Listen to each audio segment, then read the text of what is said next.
କିଛି ଦିନ ନାଇଁ ହେଲାଣି ନାଇଁ ସେମିତି କିଛି ନାହିଁ ମୋତେ ସୁଯୋଗ ଦିଆଯାଉଛି ସେମିତି କିଛି ହେଇନି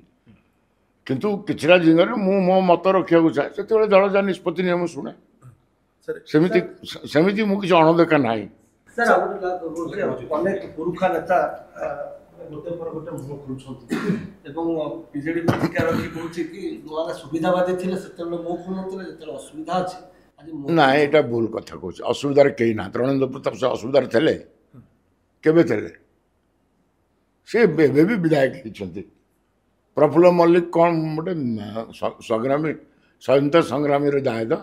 ହାରିଛନ୍ତି ତ ସେମିତି ନବୀନ ପଟ୍ଟନାୟକ ବି ତେଣୁ ହାରିଗଲେ କ'ଣ ହେଲା ସେଠୁ ଭାସ୍କର ରାଓ ପରି ନେତା ଯେ କି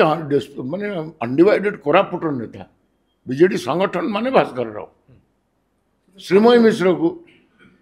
ଯେଉଁ ପ୍ରକାର ନିର୍ଯାତନା ଦେଲେ ଛିଡ଼ା ହବୁ ବୁଲିଲେ ଏମ୍ଏଲ୍ଏ ମାନଙ୍କୁ କୁହାଲା ଇଏ ଆମ କ୍ୟାଣ୍ଡିଡେଟ୍